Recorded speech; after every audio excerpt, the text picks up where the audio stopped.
I'm sure that you've all heard the phrase, you reap what you sow. Well, I didn't really grasp what that meant until it happened to me. I'm Samuel, by the way, but you can call me Sam. I'm 21 and currently a college student. A few months ago, I did something awful to my girlfriend, and I'm still paying the price. If only I could go back in time. It all started back in high school. Stella and I grew up together in a small town just outside of Nashville, and we were totally in love. When it came time to go to college, we both chose to study in Nashville, but at different colleges. Stella was the sweetest girl I'd ever known, and our big plan was to get married after college and start a family. She chose to study education so she could become a teacher. Her studies were so full on, she was busy all the time, whereas I'd chosen business school, and even though it was busy, I wasn't as crazy as studying education. I actually had quite a lot of spare time, so I ended up joining an entrepreneur club. Seeing as I wanted to start my own business one day, Stella totally encouraged me, and even though it meant we didn't see each other much, things were still okay between us. But pretty soon, things started to change. The more new people I met, the more I realized I was growing apart from Stella, and that, in actual fact, she kind of bored me. All she talked about were her classes, and even though she still loved me so much, she was the same old girl for years. Things just felt dull between us. So when a new girl called Jenny joined the entrepreneur club, I couldn't help but notice her. She was 3 years younger than me and so gorgeous. She liked wearing tight clothes, which could show all her body's curves.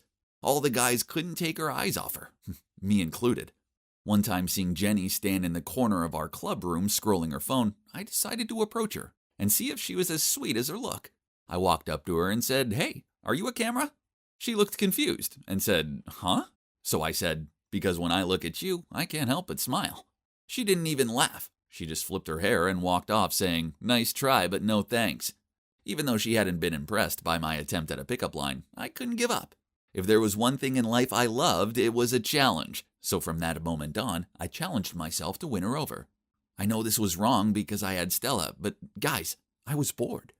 However, a couple days later, there was a rumor going around that Jenny and our club's president Max were dating.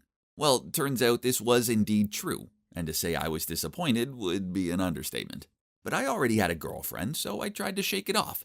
A few weeks later, I was walking on the street when I heard an argument. I realized it was Max and Jenny, and I couldn't help but eavesdrop. The last thing I heard Jenny say before she stormed off was, "Just wait and see." Then suddenly, she bumped into me and fell onto the ground. I quickly helped her up and apologized, but Jenny said, "Sorry, Sam, I'm so upset." I felt so bad for her, so I offered to take her home and make sure she was okay. I called us a cab and we climbed in. Little did I know Max was watching us from across the street. In the cab, we were silent. Then eventually I plucked up the courage to ask, "So, you and Max, what happened?" And Jenny said that they'd broken up because he didn't like her wearing tight clothing. She said she could wear whatever she wanted and asked if I agreed. So I said, "Yeah, of course. It's your body. If I were Max, I'd be so proud to have such a beautiful girlfriend." After I said that, Jenny leaned her head on my shoulder. I couldn't believe it. Soon, she'd be all mine. But hang on, what about Stella? I decided to not say anything to her at that moment because she was busy with exams. As soon as I got Jenny, I'd break up with Stella. After that, Jenny started opening up to me more. We often text until after midnight. And in the club, she started to bring me snacks and even stayed behind to help me clean up after. She was even flirting with me, and everyone in the club had noticed, including Max. He didn't approach me about it, but I often caught him staring at me in a nasty way. As for Stella, she still called me often, but I was kind of quiet. She came to my place one day and insisted on making me dinner. She said it'd been a while since our last time together. So I reluctantly spent time with her, but to be honest, I didn't care. During the meal, I just fastened my eyes on the phone to text Jenny. I knew that Stella noticed a change in me as I looked up. I caught her sadly suspicious gaze. I was kind of nervous. Was she going to question me? What should I say? At that moment, I couldn't find any excuse for my inattention. But I wasn't ready to tell her the truth yet. My relationship with Jenny wasn't official, so I didn't want to break up with Stella. But still, she didn't say anything, so I also kept quiet. Phew! One weekend, I went to a board game cafe with the club members. Jenny also came, and when it was time to head home, she asked if I could drop her home. Obviously, I agreed, and Jenny gave me a big hug. When I looked to the left, I saw Max watching us. But neither me nor Jenny cared one bit. "Move over, Max. Jenny's mine now," I thought to myself. In the car on the way home, we chatted a lot, and she said she'd heard I already had a girlfriend. I found myself opening up about Stella, and even told Jenny how boring she was. Jenny didn't say much, but when we got to her house, she asked if I wanted to come in for a bit and have a beer. I mean, I didn't have to think twice about my answer, and I don't think I need to spell out to you about what happened next. Well, after that night, Jenny still came to the club and we continued on as friends, acting as if nothing had happened between us. But a month later, she suddenly texted me, and my life flipped upside down. "Sam, I'm pregnant," she said. And she'd even send me a photo of the positive pregnancy test. I was so shocked. How could this have happened? I immediately went over to her place and even bought another pregnancy test for her, just to make sure. Well, there was no doubt it was positive. So I told her I'd stand by her and share the responsibility. After that, I decided to break up with Stella. I talked to her on the phone and said we were too different. She was such an introvert while I was an active and open person. Of course, it broke her heart. She tried to hold me, but I was going to become a father, and Jenny needed me. Plus, I wasn't interested in Stella anymore. Over the next little while, I spent a lot of time with Jenny, and we officially started dating. I went into full-on protective mode. I picked her up every time we went out, like going to school, to our club. In public, I always took care of her, from the smallest things, such as getting her food and water, opening the car door, and so on. And of course, Jenny was very happy. Every time I did a thing for her, she always showed people how sweet and caring I was. Hearing that, the happier I was, and the more I cared for her. When there were only two of us, I brought her food and pregnancy pills to make sure she was okay. I started reading books about raising a kid. She liked to take pictures of all that stuff and post it online. Maybe she was really proud of a boyfriend like me. Eventually, I started to realize that this kid deserves a perfect family, so I decided to propose to Jenny. Sure, we might not get married for a while, but an engagement would at least make things more real. I bought the ring and arranged everything. I chose her favorite restaurant, and just before dessert, I got down on one knee and said, "I know we're moving fast, and you might not be ready, but I love you, and I want our baby to have the best life. I'll always take care of you both, and can't wait to spend my life with you. Will you marry me?" I waited, and Jenny looked shocked. Then suddenly she asked me to stand up and looked so embarrassed. Then she said, well, this is awkward. I couldn't believe it. I asked her why, and she said, "Well, I'm not actually pregnant, so I'm sorry you kinda broke up with your girlfriend for no reason." I didn't understand. I said in shock, "But the test was positive." And Jenny said, "Oh man, I was gonna tell you sooner or later. Actually, the test wasn't even mine. I borrowed it from a pregnant woman. I just wanted to get my own back on Max and prove to him that other guys also want me and that I can live without him." Oh my God, was she for real? I couldn't believe it. So I said to her, "So, you used me?" Then she almost laughed and said, "Well, duh. I mean, get real. We barely know each other. Why would we get married?" "Yeah, well done. You got me," I bitterly said. "Thanks," Jenny replied with a blank face. Then she just got up and left. I felt sick. Turned out Jenny was just a liar. She'd done all this just to get back to her ex. She played me like a fool, and I'd fallen for it. Poor Stella. How could I have treated her like that? And that's when I realized I deserved it. I'd treated Stella so badly, and now Jenny had done the same thing to me. Stella had always been there for me. She was the sweetest girl ever, and my stupid wandering eyes had led me to Jenny. Well, it served me right. But I had to apologize to Stella, even if she didn't forgive me. I couldn't live with myself knowing how much I'd messed up. So it's true what they say. You reap what you sow. I certainly learned that the hard way. And I can't blame anyone but myself. Lesson well and true. I was sitting on the couch watching a movie with my mom and dad, when suddenly the door slammed shut, and we all turned our heads to see what happened. Yep, that's my big sister Taylor making an entrance. She slumped down on the couch and banged her feet on the coffee table. Then, as she scrolled through her phone, she looked up at us and huffed out, why are you all gawping at me like I'm an animal in a zoo? Am I not welcome here?" Flustered, my mom immediately replied, "No, sweetie, we're all delighted to have you home." Then she turned to me. "Anne, darling, go and get your sister a drink." I jumped up to my feet and did as Mom asked. I know what you're thinking. Why is everyone letting Taylor get away with her Little Miss Rude routine? You see, after a huge argument with Mom, she left home at 18 and didn't come back for 7 whole years. Mom seemed so pleased to have her back, so I decided to ignore Taylor's attitude and just go along with it. That afternoon, Mom asked me to go to the grocery store with her so we could buy Taylor her favorite foods, as well as a welcome back gesture. Then we spent ages preparing this delicious meal. I excitedly rushed up to Taylor's room and knocked on the door. "Taylor, dinner's ready!" She shouted back. "Go away!" "But it's hamburgers, and we got a special dessert," I replied. "Poof! I hate hamburgers, and there's no way I'm eating some sugar-laden dessert." I went downstairs and told Mum that she wasn't coming. Mum shrugged and tried to act like it was no big deal, but I could see the sadness in her eyes. Dad tried reassuring her by saying, "She probably just needs time to settle in." "Yeah, she's probably just tired," I added. Mum forced out a smile and thanked us both. Then she prepared a plate of food and asked me to bring it to Taylor. I knocked on her door and told her the food was outside. She shouted back at me, "Take it away! I don't want it!" I left it outside of her room, but later on when Mom went up to bed, she saw the untouched plate of food still there. She picked it up and she took it downstairs and made out like it was no big deal. She wasn't fooling me. I could tell that she was biting on her gum to stop the tears. When I was little, I idolized my feisty, beautiful older sister. I loved how she wore clashing colors, the cool ways in which she styled her hair, and her carefree nature. The problem was that she didn't seem to like me. All she ever did was call me a brat, slam her bedroom door in my face, and tell me to stay away from her. 7 years on, and I thought things would be different. She wasn't a teenager anymore. She was an adult. But nope. It seemed clear that Taylor hated me even more than ever. I don't know why. Didn't she view me as a proper sister because we had different dads? You see, my dad isn't her dad, as her dad left when she was a little girl. Then Mom met my dad and had me. I don't know. I just couldn't figure out why she still disliked me so much. As the weeks went on, Taylor didn't seem to settle in at all. Instead, her behavior worsened. She played loud music until the early hours of the morning. She covered the house in her clothes, plates, cups, etc.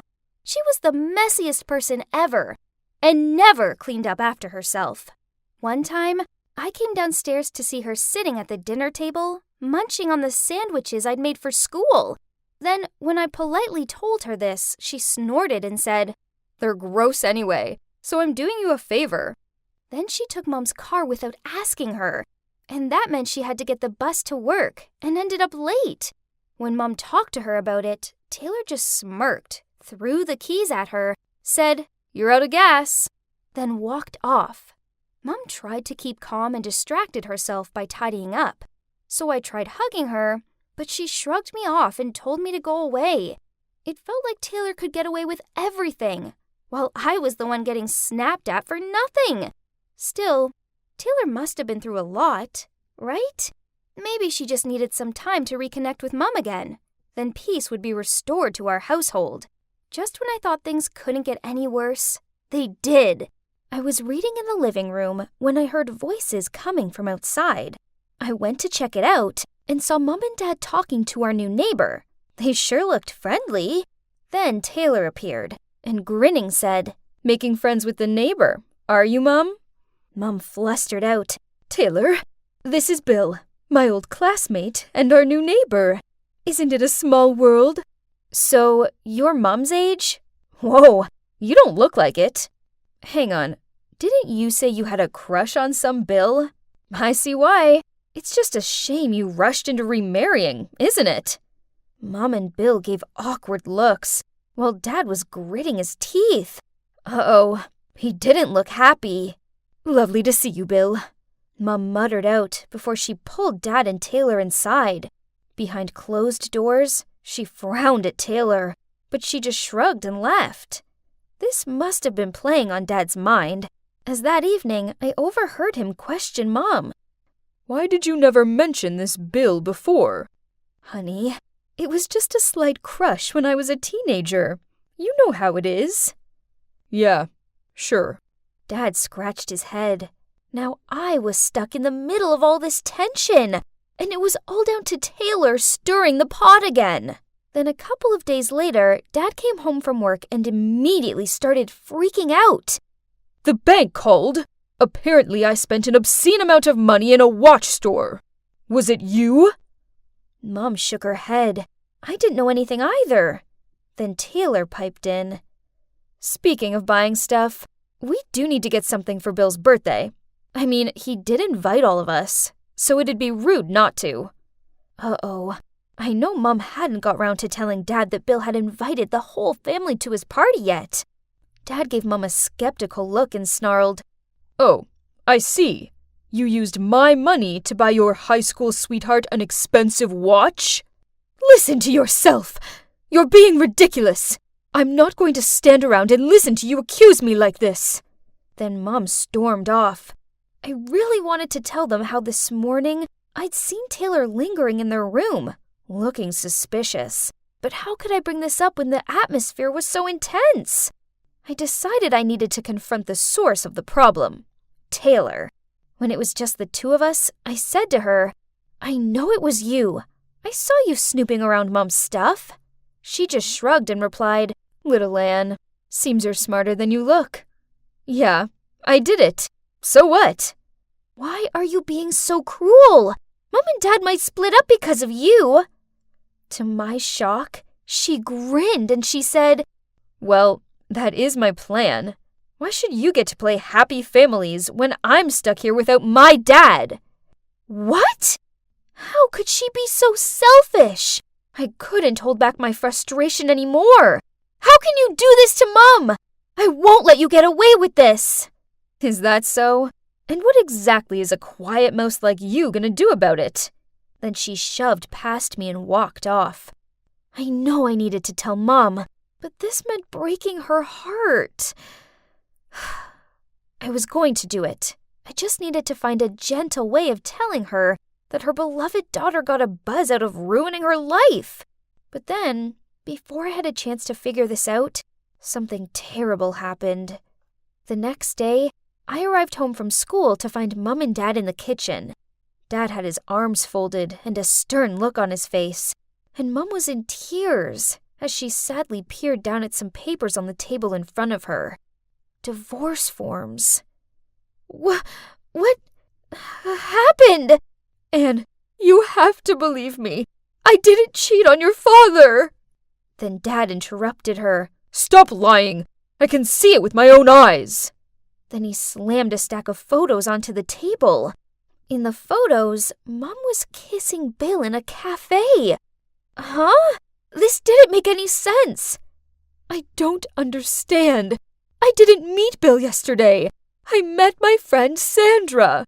But Dad just got even more furious. Then he pulled his suitcase towards the door. "Stop lying. I can see what happened clear as day. I can't trust you anymore." Then he left. Mom cried harder after that. I didn't know what to say or react. I wanted to believe Mom, but those photos told me differently. Suddenly, the door opened and Taylor strolled in, looked at Mom crying her heart out, and gave a delighted smirk, then went upstairs. That's right, Taylor! She must have something to do with this. So I kept an eye on her. As I passed her room, I heard her on the phone. And without a second thought, I went to find Mom and dragged her upstairs. "Anyway, I owe you this time, dude. Yeah, those photos did the job." "Yeah, thanks. Your Photoshop skills are brilliant. They look so real." My mom froze. A second later, she pushed the door open. Then Mom looked at Taylor and mouthed the word, "Why?" Taylor burst out laughing, shrugged, then replied, "It's payback for loving her." She pointed at me. "More than you love me. I want you all to suffer for living happily together. Why does she have you both, while I have nothing?"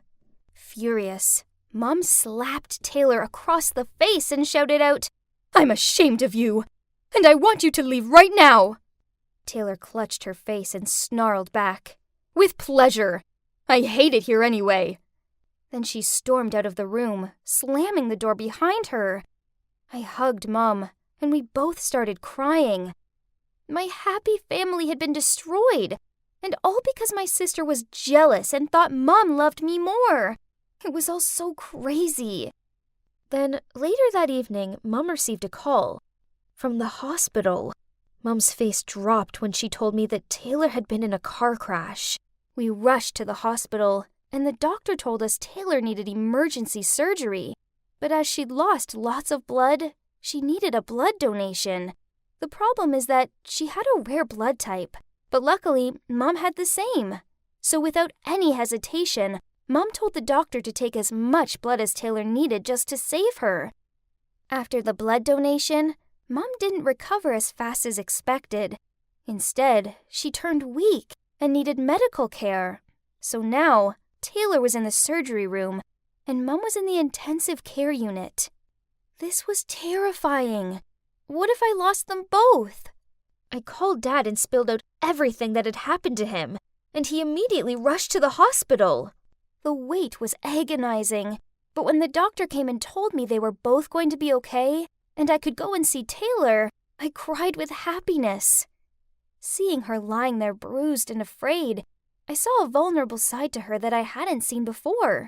So I took her hand and told her what Mom did for her.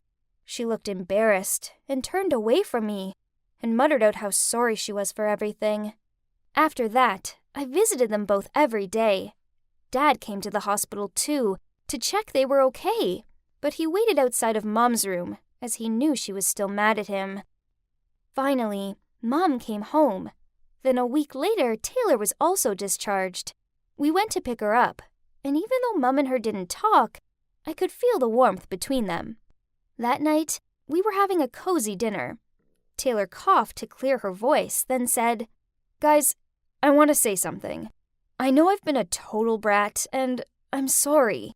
Mom, I thought you didn't love me because I was a reminder of your previous life, and I was ruining your new, happy family vibes. But now I realize how sacred the mother-daughter bond is. You never left me out. I left myself out. And Anne, I'm sorry I haven't been the big sis I should have been for you. I was jealous of you, but I was wrong to be that way. I hope you can both forgive me." Dad also apologized to Mom for misunderstanding her. We were all blubbering, and then we all hugged each other. We didn't need to say anything. Our actions were enough.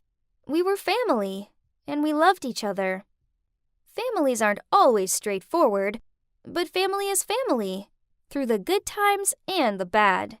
And they're always worth fighting for, regardless of how out-of-this-world annoying they can be at times. Trust me, I know all about it.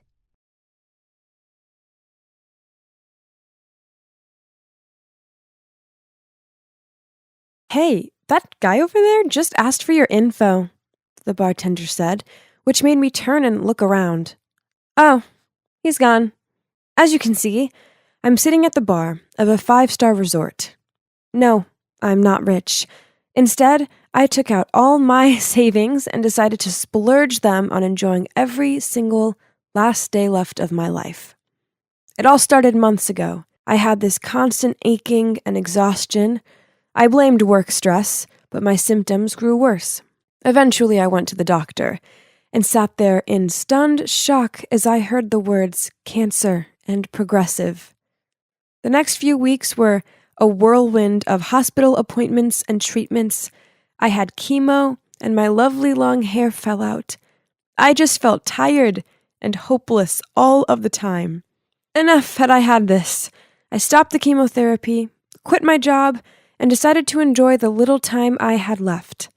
The Hawaiian beach is so beautiful. Then suddenly, someone walked straight into me. Ugh, their drink soaked me. I heard them say, "Oh my God, I'm so sorry."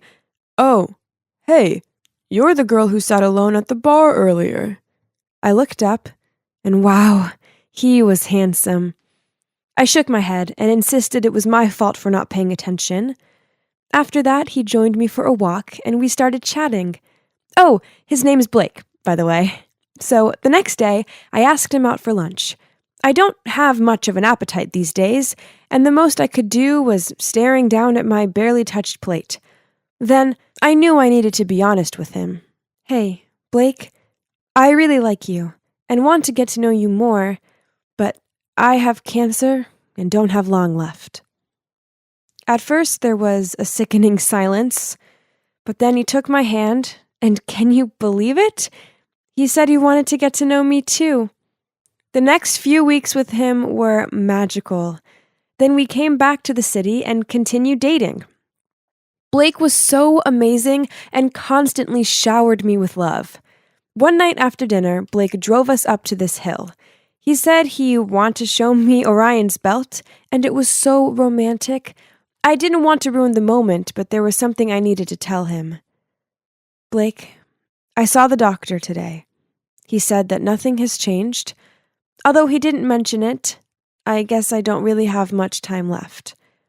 My tears streamed down my face. I've had the best time with you.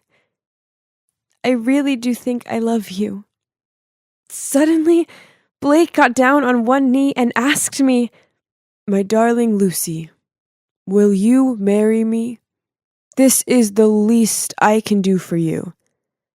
I was speechless, so I nodded and then held him tightly in my arms. I was too happy. I couldn't help sharing our love story on social media. Soon, thousands of people were liking and sharing it, saying what an inspirational couple we were. This was crazy, but amazing. Their support made me feel like I could take on my cancer, the world, everything. I started noticing that Blake was getting a lot of attention from other girls. They knew he was the guy who proposed to the dying girl, so they seemed to flock around him and admire him. Then one day, when we were at the wedding dress store together, I stepped out of the fitting room in this beautiful gown, feeling like a princess. But then I spotted Blake talking to some other girl. She touched his shoulder, and I overheard her say, Your fiancé is very lucky to have you. Then she leaned in closer to him. Blake? I hissed at him. Baby, how do I look? He turned away from the girl and stared at me. Yeah, gorgeous. He awkwardly smiled. I couldn't help but feel terrible. I know he's an attractive man, but he was about to marry me. It was not nice at all having him flirt with someone else at my dress fitting. Still, I tried to put it all aside, as I wanted to enjoy what little time I had left. The wedding was a dream come true. It was such a magical day. Then right before our honeymoon, I went to see my doctor. To my complete and utter shock, he told me, I'm pleased to inform you that you're in recovery. Oh my God. I couldn't believe my ears. I was getting better. I rushed home and told Blake the good news. Only his reaction wasn't what I expected. His face dropped, and at first he was speechless. Then he stuttered, Congrats, honey. What did that even mean? Regardless of this, our honeymoon was marvelous. My appetite was back, and I was making the most of it. Yum! Food tastes so good. This didn't go unnoticed by Blake, and he tutted, Can you try chewing more gently? Whatever. I was intent on enjoying my food. When we arrived back home, I moved into his apartment. For God's sake, there were dirty plates and smelly socks everywhere. How could someone so meticulous about their looks live in such a state? I told myself that it was fine. I loved him, so I could learn to love his mess. Being alive felt so good. So admittedly, I may have overdone it on the snacks. Cake, meals out, and yeah, I'd gained some extra pounds, so household chores were a bit too much for me. Besides, why should I have to do them? It was his mess. But one time, when I was sick of his stinky underpants everywhere, I asked him, How can a guy who looks like you live in this rat hole? Go clean up. But he ignored me and went straight to bed. And it took no time for his loud thunder snores to follow. What the hell? Where was the kind, charming man I married? Fed up, I tried my best to clean up the place a little bit. I was out of breath and sweating a lot. My head was super itchy, so I took off my wig and scratched my scalp. At that moment, I heard Blake screaming, and when I turned around, he was clutching his face in fear. Baby, what's wrong? I rushed to him. Oh, I got it. I laughed out. It was just too uncomfortable to wear this wig. so I took it off. That's all, but look, my hair is growing back again. Shaking, he stuttered. You were wearing a wig this whole time? You look terrifying.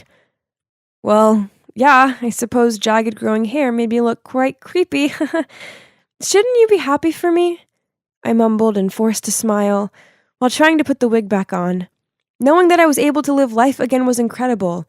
But living Blake with my moody, uncaring husband now, that wasn't so great.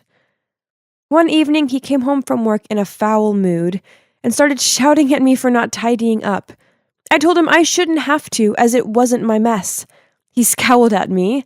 I single-handedly provide for the both of us. Come home to see you chilling on your huge backside, and you dare talk to me like that? You're the one who needs to get up and work, since you eat double the amount I do. His words hurt, so with teared-up eyes, I said to him, How dare you talk to me like that? Blake was about to say something, but he paused, then just sighed. Look, I'm sorry, babe. I know you're recovering. I sharply stared at him and said, I didn't do anything for dinner, so let's eat out. I was enjoying my rotary chicken. It was so good that I might have taken too big of a bite and it lodged in my throat. Soon I was choking, I couldn't breathe. Afraid, I looked at Blake for help, but he was scrolling through his phone. Then to my disbelief, he walked off to the bathroom. I kept thudding the table to call for help. Luckily, a waiter rushed over and hit me real hard on the back, and I managed to spit the piece of chicken out. When Blake returned, I angrily asked, How the hell could you leave me like that? What are you talking about, baby? I saw you enjoying your food. Are you done? Let's go home. Ugh! He definitely knew I was choking. What a jerk. Everything I once thought and expected from him shattered. He was willing to let me choke to death over helping me. The problem was our love story was so famous now, and even though I knew Blake and I couldn't bear each other, the thought of us breaking up and being heckled by others made me feel so sick. I guess I was stuck with him forever. So we had to continue tolerating each other. Then one evening, while I was munching on potato chips and watching TV, my phone rang. It was a strange number. Hello? Are you Blake's wife? Blake's been in a car accident, and we really need you to come here. I froze for a few seconds. Sorry, wrong number, and hung up. My phone rang several more times, but I didn't answer. The guilt started to creep up on me, so I grabbed my bag and rushed to the hospital. The nurse told me to sign some papers so Blake could have his surgery. With a pen in hand, I hesitated. Excuse me, where is the organ donating section? I asked. My husband is willing to donate if anything bad happens. This is not the right time to ask me that question, the nurse yelled at me. Right at that moment, Blake's parents rushed in panicking. I gave them the papers and sneaked back to the apartment. After that, I thought long and hard about our relationship. It had been so passionate at first, but I realized I didn't love him at all, and neither did he. All our decisions were made intensely quickly, based on the idea that I might die later. We were too stubborn to admit defeat and walk away, and now we were miserable. A few weeks later, Blake came home in a wheelchair, and we both sat in awkward silence. Then I broke the ice. That night, when I choked at the restaurant, did you ignore me on purpose? Blake answered me with another question. Is it true you wanted to donate my organs instead of helping me get my surgery? I replied, I'm sorry. That was the only way I could briefly think of to get out of this marriage. He sighed. I know. Me too. I think we're just too similar, and that's why we don't work. He paused. I think it's time we put an end to this. So finally, we stopped putting up with each other and filed for a divorce. People on social media were furious and posted a lot of venomous comments, such as, so much for being an inspirational couple, and this screams out scam marriage to me. I decided to close all of my online accounts. Their opinions don't matter anymore. I have my family's support. That's more important. Surprisingly, I'm still friends with Blake. Hey, we went through a lot together, and he's not all bad. I just never want to live with him ever again. I even met my current boyfriend through Blake, as he introduced me to him. How funny is that? Sometimes things don't work out as planned, but that's okay. Living a lie just to save a bruised ego is much worse. Oh, by the way, this is my real hair. I am now completely healthy. Remember, you only live once. So, make sure you don't waste your time trying to please others, and instead, you embrace life and live it at its best.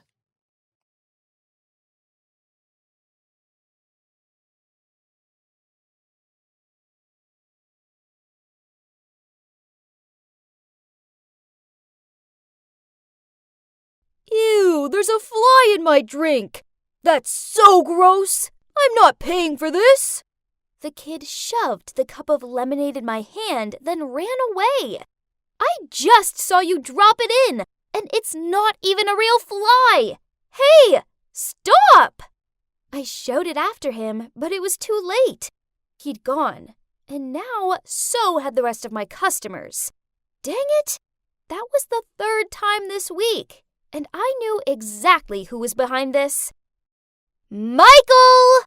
I glared over the fence, then charged towards his lemonade stand. Seeing his fake grin, I got even more furious that I poured the cup of lemonade over his sneakers, snatched a dollar bill out of his hand, and then walked off. You see, I'm Amy, and I'm the kind of girl who knows what she wants and gets what she wants. And what I want is for Mike to admit defeat and stop messing with my business. Ugh! I've been on this mission for the past 10 years.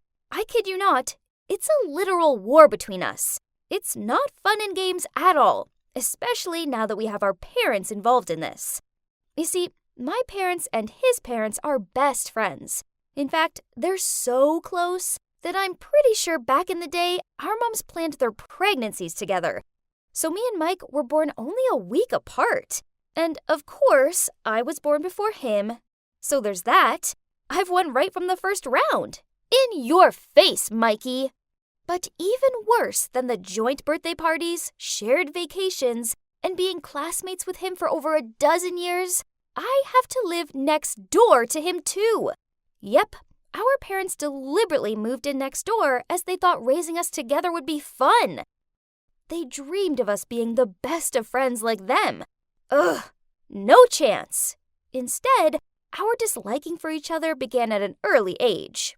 Whenever Mike came over, he would throw my Barbie dolls across the room, cut the hair off of them, or wrap my dollhouse in toilet paper. So I retaliated by turning his room into a Lego minefield. Ha! And then I drew flowers on his stupid face while he was napping. Our parents put this down to the cute little things kids did, but nothing about this was cute. This meant war. Our feud heated up once we started to go to school. Everything was a contest between us, from grades, school activities, and even just for the window seat on the school bus. Once, before the summer holidays started, our teacher suggested that over the break, we could have fun helping out our parents with some useful activities, like making homemade goods and selling them in our front yard. Upon hearing that, I caught Mike's challenging look and knew that this meant one thing. Okay then, game on. On the first day, I got up early to set up my lemonade stand out in my front yard. But then I looked to my left, and guess what I saw in dear Mikey's yard? Yep, a lemonade stand. Ugh! Why did he have to be such a copycat? We both seemed to attract lots of customers, but I don't know if it was just me, but it seemed like he was selling more than me. So, over the summer, I used my profits to upgrade my lemonade stand little by little, with eye-catching decorations, promotions, and I even added lemon snow cones to my menu. Finally, my queue seemed notably longer than Mike's. The snow cones were doing the trick.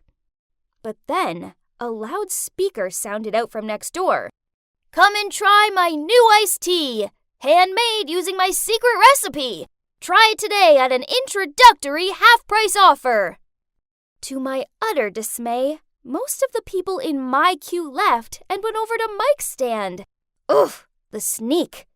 Then worse, he started blasting out catchy tunes to catch people's attention. That summer ended, but it had kickstarted the entrepreneur dreams in our little hearts. So throughout the next summer breaks, we continued to grow our businesses.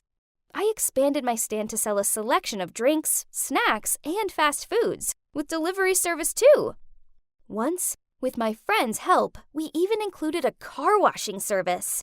Another time, we opened a little creche in our garden so busy parents could drop their kids off for a couple of hours, and also grab a drink to go while they were there. Sounds good, right? But you know what? Whatever I sold, whatever I did, a couple of days later, Mike went and did the exact same thing. And then he had the cheek to accuse me of copying his ideas.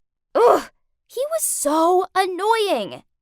Anyway, now at 17, what started out as a fun hobby expanded so much that I opened a mini diner in my garage. At first, it just made sense, as it meant I had customers regardless of the weather. Plus, there were also a few tables outside, and not to brag, but the seats were rarely empty. But then, of course, you guessed it, Mike went and turned his garage into a mini diner too. Ooh! Our diners became well-known hotspots in our neighborhood, and they proved so popular that our parents continued to run them all year round. I was mad that whatever I did, Mike went and did it too.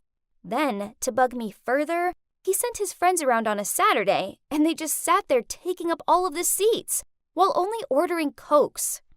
So, I sent my friend Cynthia around to his diner, and she pretended to have food poisoning after eating their food. Then she proceeded to fake gag and ran to the restroom back and forth until the customers all freaked out and left. But then he started to spread negative feedback about our place on the internet, and I did the same in return. Ugh, there's no ending to this fight ever! But I will never back down. I knew Mike had a huge crush on this Stacy girl in his science class, and one time after school, I saw him leading her into his house, probably to bore her senseless, bragging about his lousy business again. So I quickly put on makeup and changed into a cute dress. It's showtime, baby. I went over to Mike's house right on time to see him serve Stacy some of his restaurant's signature dishes. I put on an act and jumped on him. You're cheating on me with this girl? She has nothing on me! How could you? I continued to make a scene, pulling on Mike's hair and screaming, until Stacy looked super awkward and made an excuse to leave. Result! But uh-oh, Mike didn't seem to see the funny side of this. I'd actually never seen him look this mad before. His ears went bright red, then he shouted at me. Amy, competition or not, have I ever interfered in your private life? You've crossed the line this time. He knocked over the drink he'd made for Stacy, then sneered as he walked away. Seeing as you let yourself in, you can let yourself out. So, seemed like I'd won this round, but why didn't it feel good at all? And more like embarrassing. After that, Mike wouldn't even look me in the eye. Whatever. I mean, he would soon mellow down and mess with my business again anyway. Right? Then one day after school, I arrived home to find my parents sitting with some strange, professional-looking man. They called me over to join them. Then the man told me how he wanted to open a well-known fast food franchise in the neighborhood. Upon seeing me looking not really interested in what he was saying, he snidely remarked, Come on, you get what I mean. It'd be ridiculous to have 3 fast food restaurants all in the same place, right? And let's face it, yours is just some fun little kiddie's hobby, which will never go anywhere. Take this. He held out an envelope. And go focus on your grades. Just leave business to the adults. Furious, I snatched the envelope off of him. Yep, it was full of dollar bills. How dare he try and bribe me? What a jerk. So I threw it back at him, then stormed off. Think about it, Amy, the man shouted after me. Don't go making a decision you'll come to regret. The next day, when I arrived home from school, the man was sitting in my diner eating my awesome pancakes. Ugh, why couldn't he get the hint? I stormed over and told him to leave. He grinned at me, then said, These are good. You know, I think there's room for both of our businesses. All you have to do is take some items off your menu. He gestured to the pancakes. And spread some rumors about Mike's Diner's hygiene not being up to scratch to close it down, and I'll let you keep your diner. Seeing my confused look, he added another push. I'm only telling you this because I know you're a smart girl. Smarter than that boy. So, choose wisely. Well, that's true. I am smarter than Mike, but this was crazy. I spent all evening considering it. I mean, there's no way I could compete against a big-name franchise, but this way I stood some sort of a chance, right? But as annoying as Mike was, could I really do this to him? At 2 a.m., I sat up in bed, still so torn about this all. I rushed next door and threw a stone at Mike's window. The light in his room turned on right away. Obviously, he was having a sleepless night too. He looked out and saw me, then he joined me on the porch, and we sat there in silence for a good while. Then he spoke up. "Ames, your pancake tower is amazing. Really?" Sighing, I replied, "Honestly, I drool just thinking about your double-deck burger. But if we don't take those dishes off our menus, I think that man will find a way to close us down." He shook his head. "Well, the Ames I know wouldn't quit that easily, right?" I let out another long sigh. "Yeah, but this is different. They're a big-name franchise. Our small little dining wouldn't be able to hold up for long, sooner or later." Then we fell back into this despairing silence. "I say we can do it. We can do it together." Mike suddenly stood up and pointed at our houses. "We have plenty of space to open up one big diner. Ha! What do you say?" Me and him working together? Would that ever work? But, well, nothing's impossible for big girl Amy. I grinned at him. "Bring it on.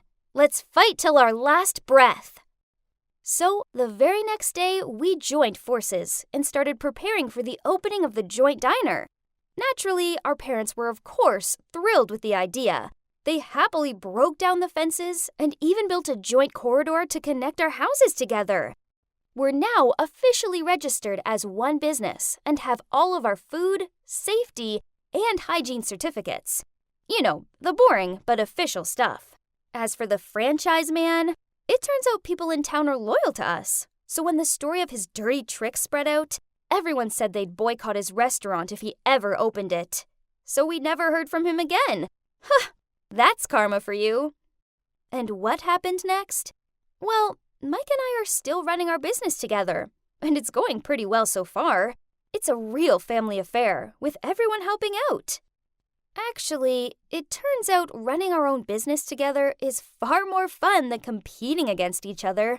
Maybe Mike isn't as bad as I always made him out to be, and sometimes I still claim myself to be his girlfriend when I catch a girl lurking around him. I guess he should learn to get used to having only one girl in his life. And thinking about it, I suppose that's always been me. I was standing outside of college chatting to my friends when suddenly a police car pulled up, and from the car's window, a handsome police officer waved at me, then told me to hurry up. I excitedly waved back at him, said goodbye to my friends, and rushed to him in front of their admiring eyes. So, I'm Daisy, and the handsome cop is Levi, my amazing, brave boyfriend. We first met at the library in town. I was there for my studies, and he was looking for some crime books. We started dating, and now a year later, we're madly in love. There are so many things that I love about dating a cop, such as seeing him in his uniform. It never fails to make me beam with pride, and I'm not gonna lie, he has abs of steel due to all of his workouts. Swoon! Besides, he has the cutest quirky habits. Like, when we go to a restaurant or the theater, he always scans it first to check if it's safe. But as good as being with him is, there are a few bum points, such as his unpredictable work schedule. Day, night, weekends, you name it, he works it. Then, when we finally managed to plan something, he sometimes got an emergency phone call and had to bail on me. This sucked, especially when it was my sister's wedding. But without a doubt, the most annoying thing of all is his popularity with other girls. They're like moths to a flame around him, especially this one colleague of his, Ellie. One time, Levi brought his colleague Brad over while I was there studying. I heard Brad remark, Levi, I never thought you'd end up with a bookworm. I thought you'd end up with Ellie. Everyone can see you two have a strong connection. Levi tried laughing it off and saying that it was nonsense, but the jealousy rose up in me. By the time Brad left, I was really upset about it, so I packed up my books and went to leave. He stopped me and asked me what was wrong. Trying my best not to cry, I blurted out, "Why aren't you with Ellie? You spend all your time with her." He shook his head, smirked, then said, Ignore Brad. He's a joker. And yeah, I spend time with Ellie. I work with her. But it's you I love, and everyone knows it. In fact, why don't you move in? Then we can spend more time together. My sadness was soon overlapped by happiness, and I jumped into his arms and squealed out, "Really? Yes, for sure!" This was so exciting. I moved in a few weeks later, and at first, living with Levi was the best thing ever. But over time, there were little niggling things that started to play on my mind. For example, one day I was chatting to the new neighbor when Levi arrived home and in a stone-cold voice demanded I go inside. Then he sternly told me never to talk to strangers. But come on, I'm a naturally chatty, friendly girl who loves talking to people and making new friends. I don't know, I guess it was me overreacting? I mean, he was just looking out for me, right? But then his need for control worsened when once I arranged to meet my friends in town. Levi was going to come too, but then he had a last-minute work call and couldn't. When I said I'd just get a taxi, he freaked out and told me I couldn't go. After I got upset about it, he reluctantly agreed to let me go. He called a reputable taxi firm to pick me up, then told me I had to be back by 10 p.m. But after a few drinks, I lost all sense of time. I was just having too much fun. I was dancing with my friend when Levi stormed in, grabbed my arm, and pulled me out of there. Everyone was staring at us, not helped because he was in his cop uniform. I even heard one man tut out, It's always the innocent-looking ones, isn't it? It was so embarrassing. At home, I sat there brooding while he got me a glass of water. When he tried passing it to me, I jumped up to my feet and screamed at him, "You're being ridiculous! And thanks to you, everyone in the bar thinks I'm some sort of criminal! I don't need a curfew!" It's not like that. He sighed. But I was so upset, I brushed past him and slammed the bedroom door behind me. I cried myself to sleep.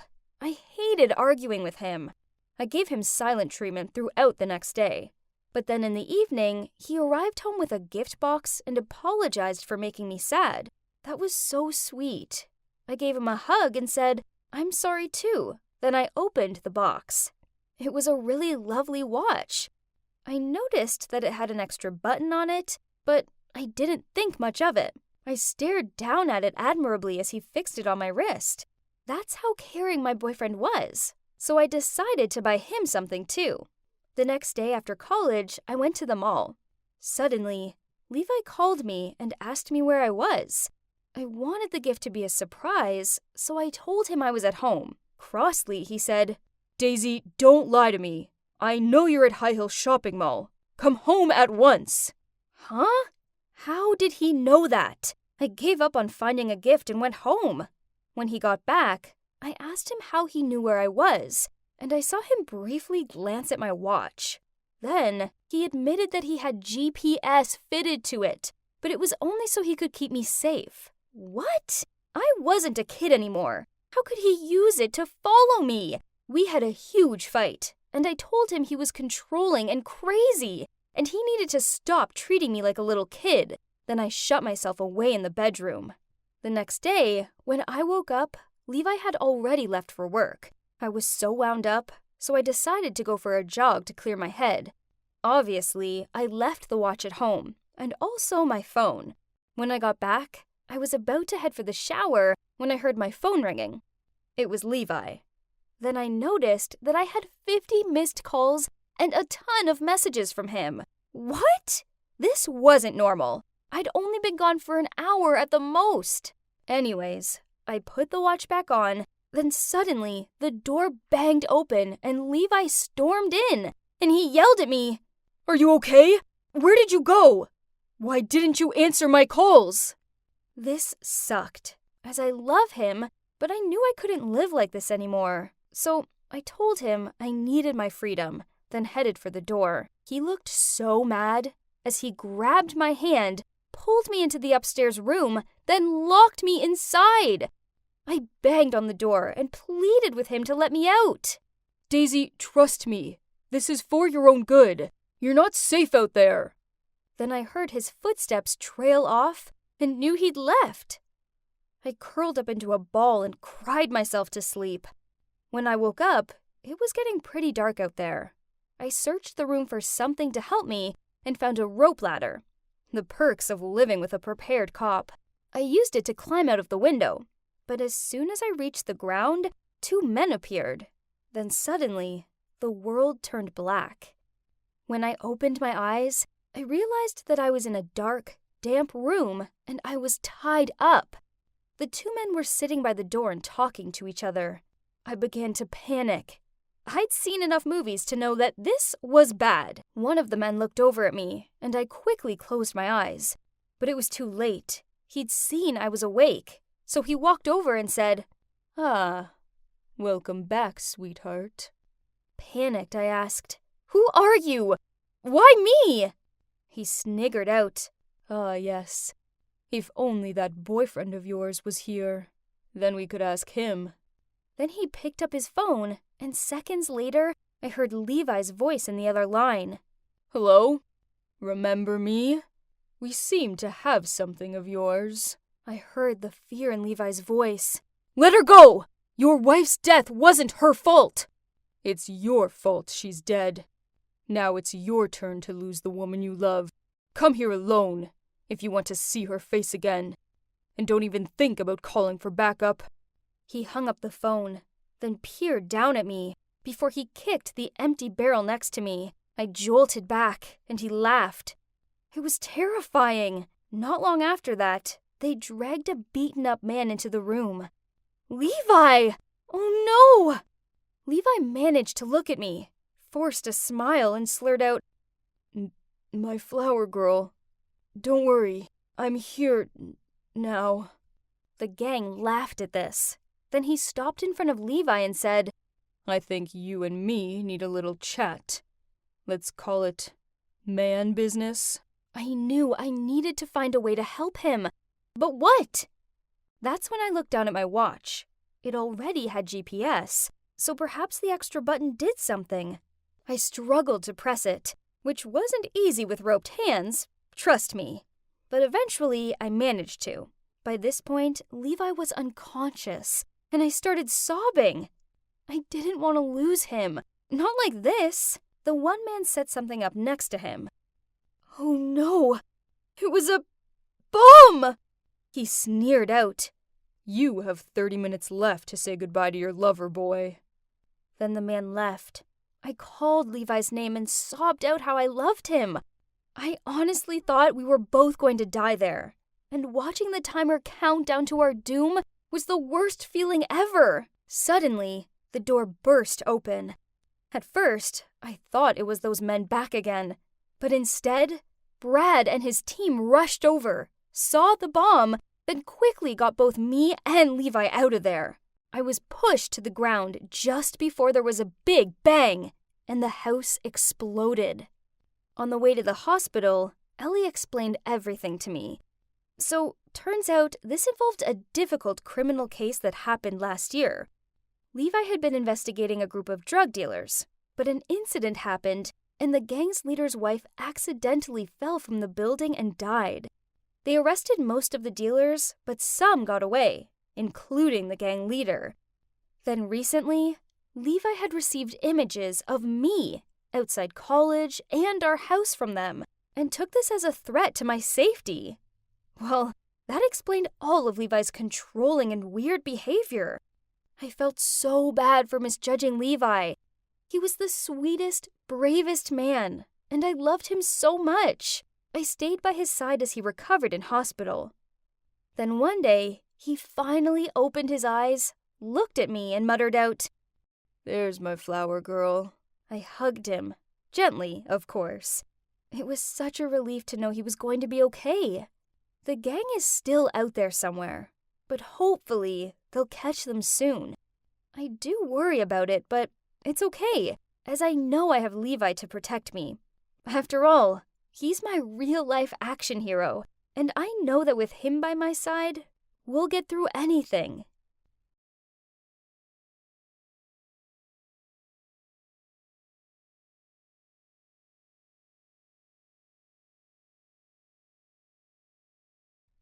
Hey, it's me again, Nancy. Only I'm currently pretending to be my long-lost identical twin, Gabby. After a chance meeting with her, she was now living my life in the countryside, and I was living hers in the city. One snag, I was crushing on her adoptive brother Jaden. But Gabby's best friend Katie also wanted me to set her up with him. What a bummer, huh? Katie insisted that I convince Jaden to tutor her on Saturday. The excuse being she had some super important physics exam. So, with my most enthusiastic voice, I went to ask him to help her. And surprisingly, Jaden found it a great idea. You should sit in too. Dad will be so stoked if you manage to get something above an F next time. Oh wow, Jaden is just the sweetest. I don't get why Gabby complains about him. So, as planned, at 3 p.m. sharp, Katie appears at our door, wearing this flashy, off-the-shoulder dress that would have best suited a nightclub or something. Upon seeing her, Jaden chuckled and said, "Oh, what's the occasion?" Katie blushed and smiled back. But before she could speak up, I chimed in. Katie's afraid your physics class would be too boring, so she wanted to add some colors.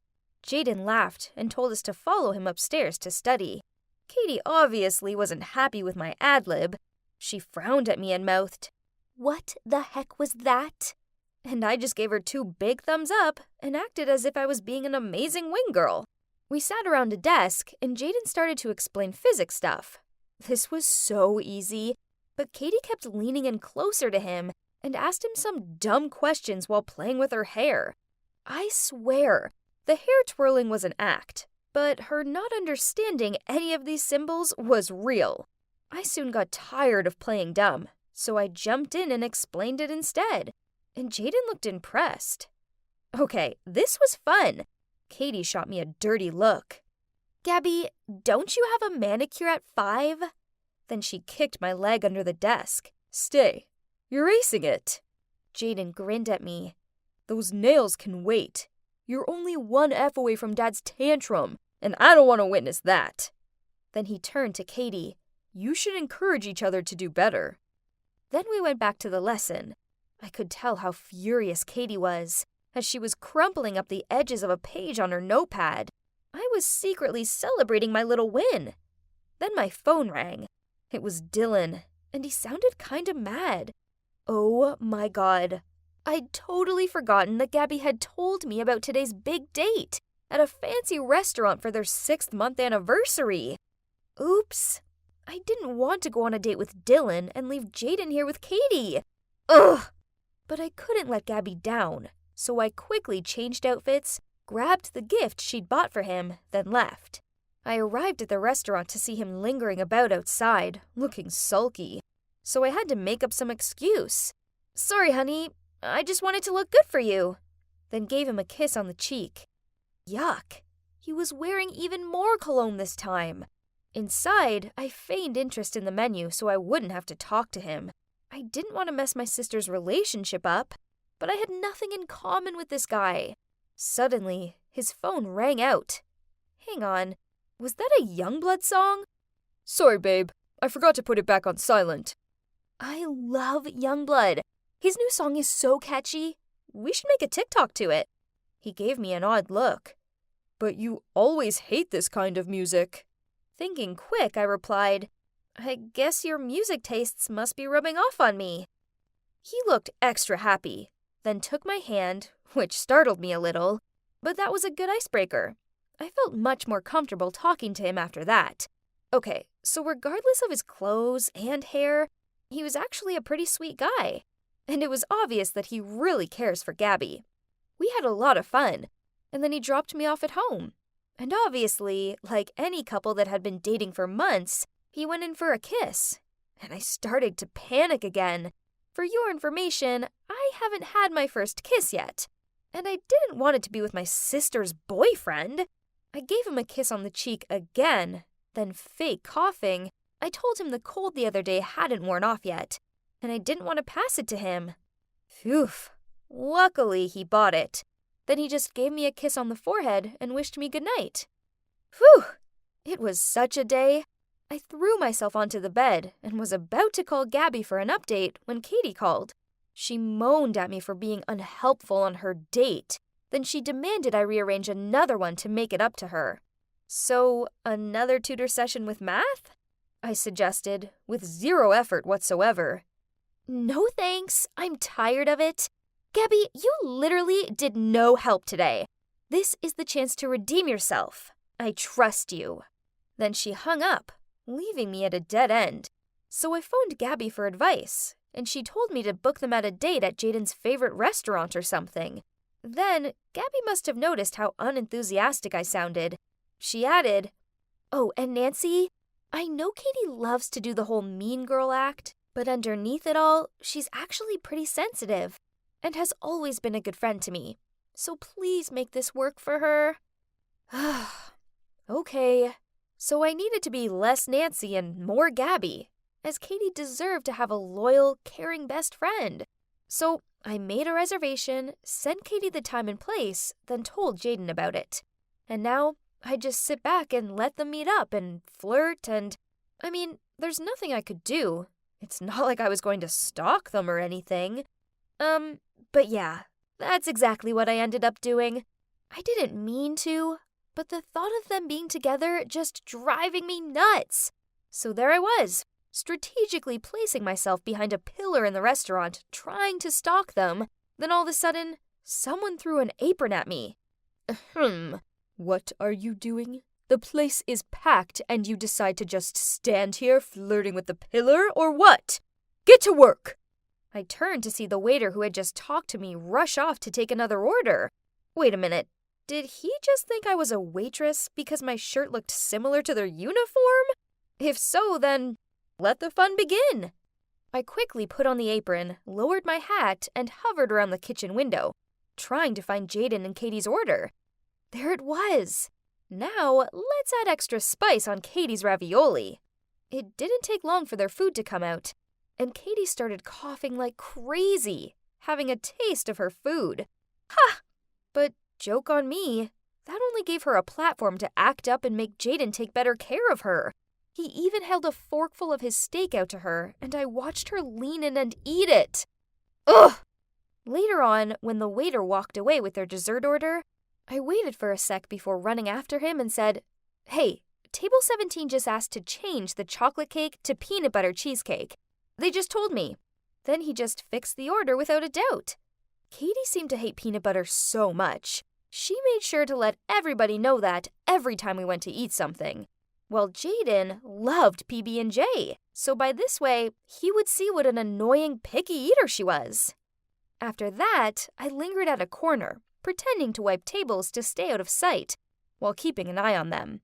And as expected, Katie jumped off her seat and started yelling at the waiter after taking a sniff of the cake. The waiter looked puzzled, then looked around, searching for something. Suddenly, he pointed at me. Hey, are you sure about the order? You were the one who told me that they switched the cakes. I froze as all the eyes were now on me. Gabby, I can't believe this! Why are you ruining this for me? Katie charged towards me. You know how bad my peanut allergy is. I could have ended up in the hospital. I don't know you anymore, Gabby. Then she stormed off, Oh my god. I really didn't know that. I didn't mean to hurt Katie that way. Jaden then quickly paid the bill, then grunted at me. We're going home. He didn't say a single word to me on the way home. He just went straight to his room and slammed the door. I stood outside of his room and kept on apologizing. He finally opened it and yelled at me. What's up with you? You've reached new levels of weird lately? I'm sorry, I didn't mean to. I thought you'd finally changed for the better. But, well, turns out you're still the same spoiled brat you always were. Just do whatever you want without a second thought. No, it's not like that. It was an accident. Oh, really? Then what is it like? It's like I have a crush on you, Jaden. I just can't bear seeing you with other girls. What? Are you crazy? This better not be some kind of prank, Gabby. You're my sister. No, I'm not. I'm not Gabby. I'm her twin, Nancy. And FYI, both Gabby and I aren't your biological sister either. Jaden looked at me, jaw dropped. Then I felt a hand on my shoulder. Gabby? What did you just say? It was Mum. She looked so perplexed, and tears were already welling up.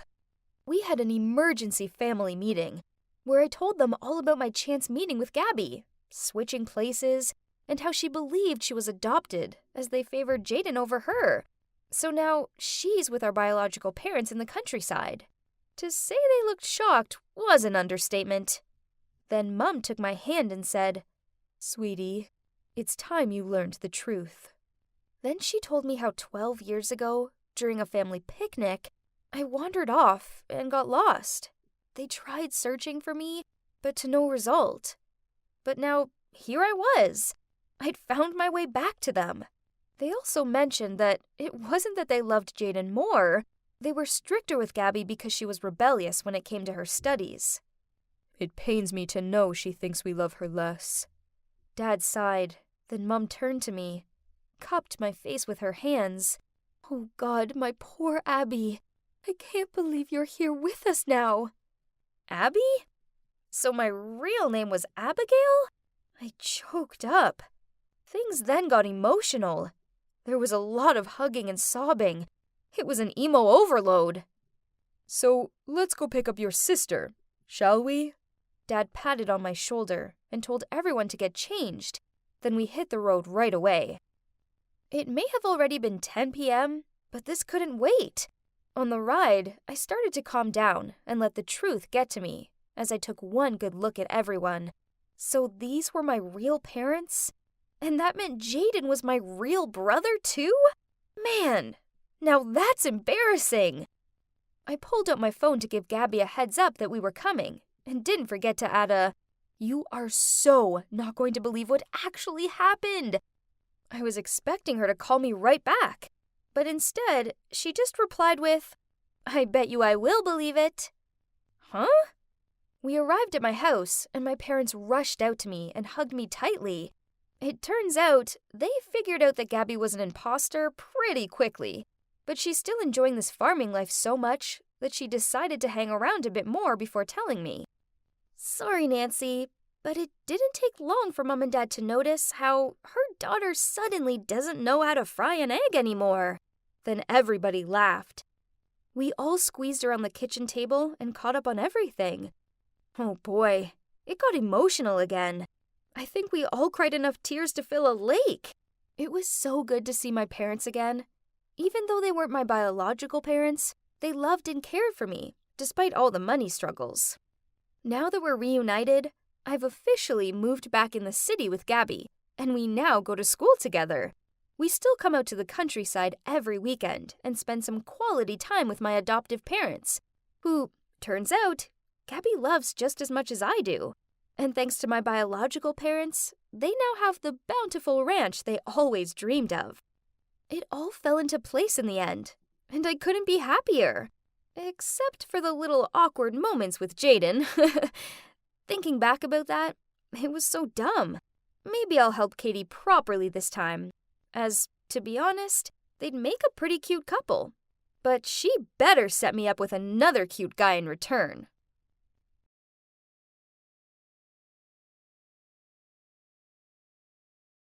This shift was boring. So as I handed the 2 coffees over to the girl, I couldn't help but daydream about what to have for lunch. Excuse me, why the attitude? The girl sounded annoyed. Then before I could say anything, she shouted, I want to speak to your manager.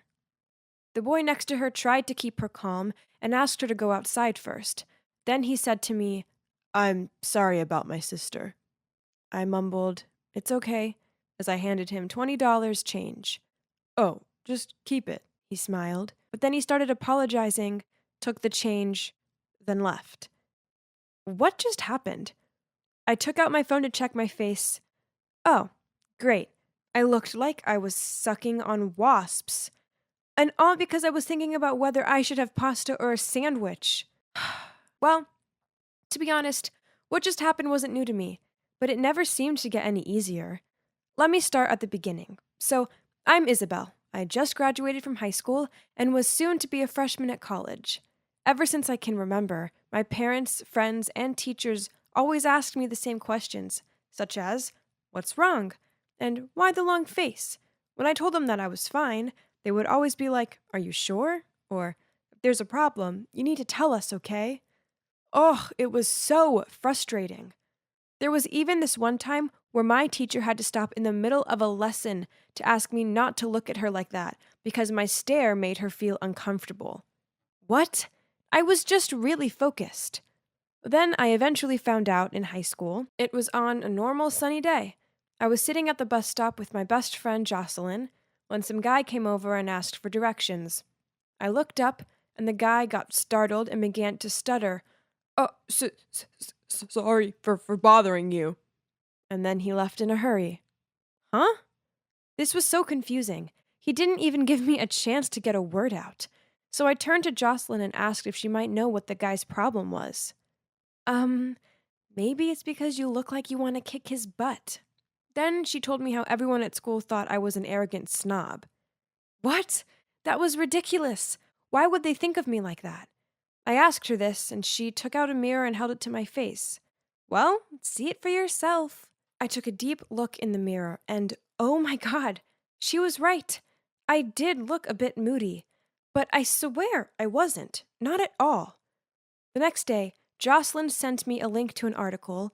It was about people having a naturally grumpy face, also known as resting bee face, aka RBF. You know the word. No wonder nobody likes me and wants to be friends with me. Well, except Jocelyn, thank God. She saw beyond my sullen-looking exterior. I wanted college to be different, so I was determined to say goodbye to snobby Isabel and say hello to happy, joyful Isabel. I just needed to smile all the time. Sounds easy, right? So on my first day at college, I walked into the lecture hall with the biggest smile fixed on my face. I hoped I looked friendly and not like that creepy cat from Alice in Wonderland. But then my smile immediately vanished when I saw him. It was the guy who wanted to tip me $20 and then ran off with it. Ugh, why was he here? I was trying to come across as a sweet, friendly girl, and I didn't need him spreading rude rumors about me. So the easiest solution was to avoid this guy as much as possible. Only the universe had other ideas, and I found myself stuck doing a group project with him. Ugh, great. We all sat in a circle, and I found out he's called Carter. Our group leader, Carla, assigned each of us a task. While listening to her, I tried to hold my smile as brightly as I could. Keep it steady, steady, I thought to myself over and over. But you know what? Fake smiling is hard work, and it causes serious face ache. Then my cheek started twitching, so to avoid looking like a weirdo, I decided to take a break from smiling. And that's when Carla noticed me and asked, did I say something wrong? Everybody was gawping at me. I could feel myself blushing. Great, now I probably resembled a grumpy tomato. That's when Carter spoke up. Just continue. We'll say if anything's unclear. Thank you, Carter. Now, I know how Lois Lane felt after being rescued by Superman. This felt even more intense than the movie. And oh, he was actually kinda cute too. I felt a little bummed out after the group meeting. All I wanted to do was make some friends, but I'd already given Carla the wrong impressions about myself. I'm not a big party goer, but perhaps the big freshman party happening on Friday would be a good place to make friends, right? Feeling down, I sat on the side of the bench by the college sports field and just looked up to the sky. Then I noticed Carter playing soccer with some guys. So I watched him play for a bit. It could have been the lighting, or the fact he looked so hot when sweaty, but I couldn't take my eyes off him. Maybe I should try talking to him. The next day, I walked into the lecture hall and spotted Carter sitting alone reading a book. This was my chance. I could sit next to him and start a convo. Okay, Isabel, keep it cool. Oh no, not cool. Cool means arrogant. Keep it happy. You got this. Smile on. Check. Hi, is this seat? Carter looked up. Oh, I'm so sorry. I didn't know this was your seat. Then he gathered his stuff and moved to another table. What? Ugh, curse you, RBF! I wasn't giving up this easily, so I searched online and read that makeup could help fix my situation. So, I applied makeup around my mouth and eyes, then went to my lecture. Only during the group discussion, Carter whispered to me, Are you sick? As you look a bit pale. Why don't you go home? I can take notes for you. After hearing him say that, I actually did feel a bit sick. Sick of the constant failure. But wait, this Friday was the party. That would be my last opportunity to make friends and talk to Carter. I'd never been to a party before, mainly because no one had ever invited me to one. Pretty sure they thought my grumpy look would kill the mood. So I spent ages deliberating on an outfit, opting for a bright-colored dress to make me look more cheerful. As I walked into the party, I couldn't stop shaking. Everyone looked like they were having a great time, while I just looked like a grumpy kid longing for their mama. It's okay, Isabel. Keep calm, I told myself. I just needed a couple drinks to boost my confidence. So, I got a couple of shots from the bar, and wow, I immediately felt like a whole new person. I was about to bravely talk to some girls when suddenly a guy came over to me and said, Hey, looks like you're having a bad time. If you don't like these things, I think you should just go home. It's okay. Great. If even alcohol couldn't help me, then what else could? I lost all interest in making friends, so I decided to take the random guy's advice and leave. Everyone would have far more fun without having to see my moody face anyway. As I hurried out of there, I heard someone shout, Isabel, wait up. I turned around and saw that it was Carter. He caught up with me and asked why I was leaving so early. I muttered out how partying wasn't really my thing and I'd rather hang out somewhere else. Yeah, I'm not so keen on them either. Can I come with you? I froze for a minute, but I guess he presumed I was angry with him, as he apologized and went to leave.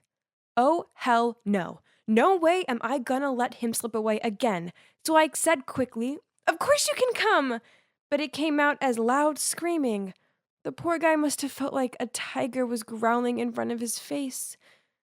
Well, at least he was still coming with me, right?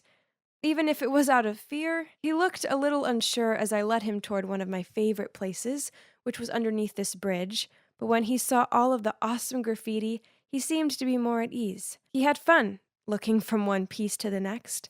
Then we started talking, and turns out we could get on pretty well. We soon became close friends, and I even introduced him to Jocelyn. The more I spent time with Carter, the more I liked him, and I started to think that he liked me too. Don't ask me why. It's just a gut feeling. Then one day I opened the door to see Carter standing there with his huge bouquet and a cute gift box. Oh, sweet Lord, were they for me? I knew I needed to say something, so I mumbled out, Who is that for? Ouch. Did that sound a bit harsh? Should I ask again? And maybe with a softer voice and a smile. But before I could say anything, Carter replied, Oh, these are for Jocelyn. Can you please give them to her? Thanks. He handed me them, then ran off. What? Carter was in love with Jocelyn? But hey, it's no shocker that good things never happen to me, and someone with a naturally joyful look like her would get all the guys. Let's face it, who wants a mean-looking girlfriend? This sucked. After that, I purposefully avoided Carter, and we didn't talk at all for a week. It was all too much. So one day after lectures, I went to my happy place under the bridge. What? There was this new graffiti drawing. It was huge, ugly, and I think it was for me. As in dried, dripping letters, it said, "I love you, Isabel." I stared at it open-mouthed. Was this someone's idea of a joke? Then someone came up alongside me. It was Carter. "It's not my finest work, but I tried," he said coyly. Huh? He did this, but why? Then he continued, "The flowers and gift were for you, but I thought you were annoyed, so I freaked out and said they were for Jocelyn. So afterward, I called her and told her the truth, and she said that you like me too." Now that explains the weird looks Jocelyn has been giving me. I was so having words with her later. I drew that a week ago. I've been following you every day after college. Not in a creepy way. I just wanted to be here when you first saw it. And oh man, it was so worth it." Then he gave me the cutest smile and pulled me in for a hug. Oh, wow. This guy knew how to make a girl melt. And you know what? I was smiling, and I wasn't forcing it. So that's it. We became an official couple. Turns out he doesn't care if I have a RBF or not, as he took the time out to discover the real me. You should never judge a book by its cover, as you might miss out on the best adventure ever. So, if that girl or guy looks a bit miserable, then maybe you shouldn't rule them out as being arrogant and moody, and instead, give them a chance.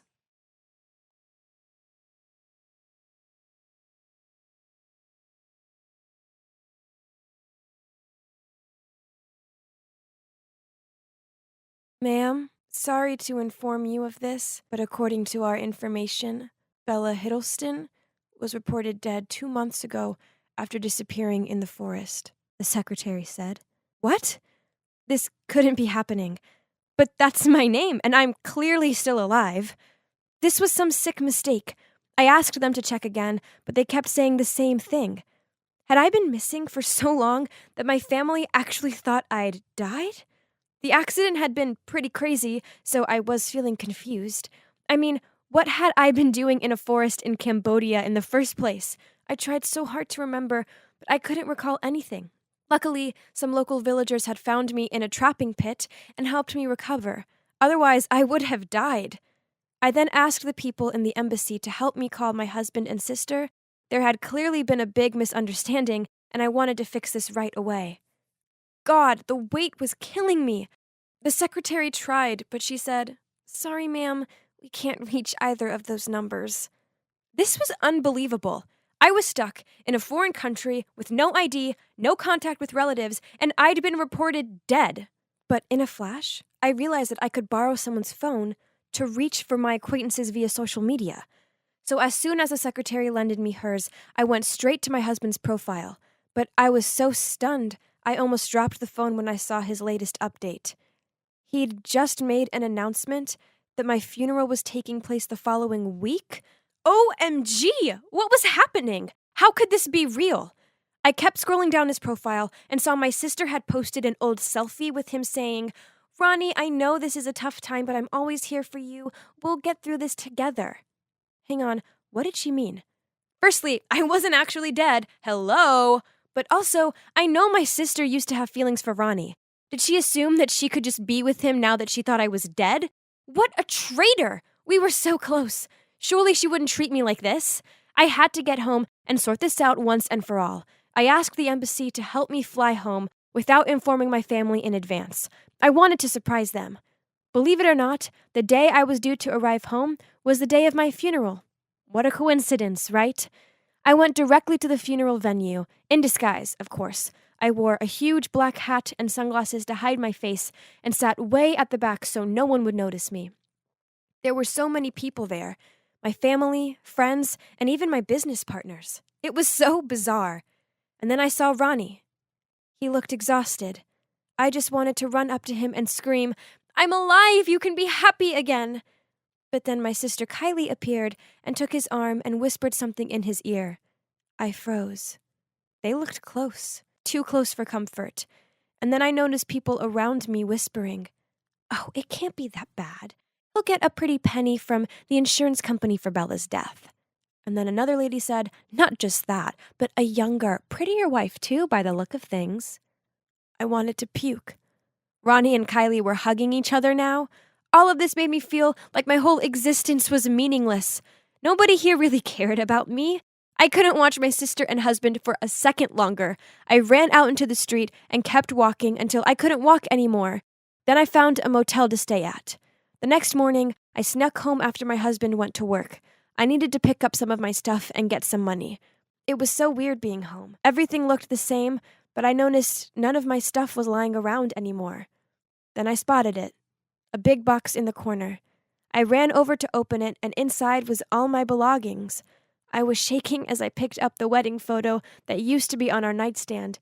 I mean, I was barely fresh in the grave, and already Ronnie had boxed me up. It was almost like he couldn't wait to kick me out of his life. Ouch! I wanted to get out of there, so I quickly went to our bedroom to get some cash and clothes. That's when I discovered a shocking secret that made me fall onto the floor. As I was taking my clothes out of my cupboard, a strange piece of paper fell out. And guess what? The first line caught my eye was Bella's death plan. It was a sketch showing the path leading to a waterfall and made up evidence along the way.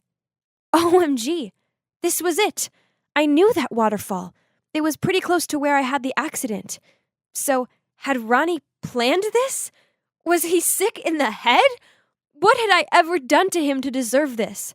I had to run out of there to clear my head, but something caught my eye at the newsstand. It was Kylie, on the front of the newspaper in an article about how she was going to be running the company in place of our grandfather. There was a photo of Kylie and Ronnie at the inauguration, and look how happy they were. They didn't seem to be upset about my death at all. I wanted to rip the paper up. But wait, why would my grandfather give up his position? He had never mentioned it. He loved his job. This didn't sound right. So I quickly took a taxi to his place to find out what was going on. When I got there, I was so shocked.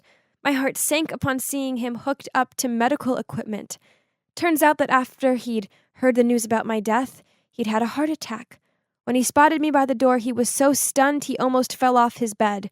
We hugged and cried, and I told him it had all been a big mistake. Gosh, I was so happy to see him. I could see he was tired, so I told him to rest up and I'd visit again soon.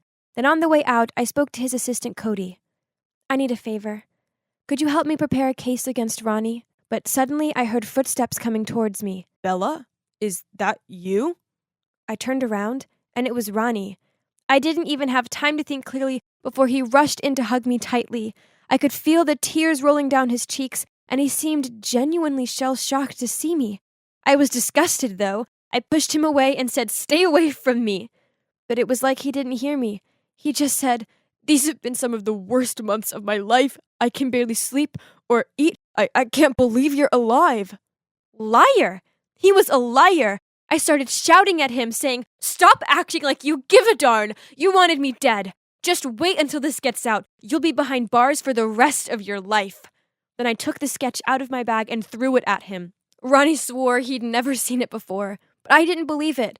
If it's not his, then was he trying to say it was mine, or what? Ha! Hilarious. Suddenly, Cody interrupted our argument and said, "Calm down, please. Actually, I think the one who has been acting a bit shady recently is Kylie." Then Cody told us how, according to our grandfather's will, his inheritance would be split equally between me and Kylie. However, I was to be the one in charge of the company. Kylie had found out about this and had a big argument with our grandfather. And then not long after my accident, his health had deteriorated. Instead of letting him mourn my death, Kylie had insisted he transfer the business to her name so she could take care of it all. Then Ronnie said, "Bella, it was Kylie who set up our trip. Then you suddenly disappeared. I searched for you in Cambodia for weeks, but Kylie persuaded me to come home because your grandfather was so ill. Then the police canceled the case, and Kylie kept telling me to file your death certificate. I shouldn't have listened to her. I'm so sorry." "Stop blaming other people for your problem," I growled at Ronnie, but inside my heart, I felt like I couldn't breathe. Why would my sister do this? And then I heard Kylie's voice, and to prove it all, Ronnie told me and Cody to hide. And then he went towards her and said, "Kylie, about Bella's death. Before Ronnie could finish his sentence, she gave him a big smile and put her arm through his. Well, now that her funeral is over, nothing is stopping us from being together, right? Ronnie forced a smile. Then Kylie laughed and said, "Oh, come on. Don't be sad. My jealous sister didn't deserve you. You know what? She actually had this whole plan to test your loyalty, but then she ended up getting a taste of her own medicine." At that moment, my head started to hurt, and suddenly some of my old memories came flooding back. The sketch. It was mine.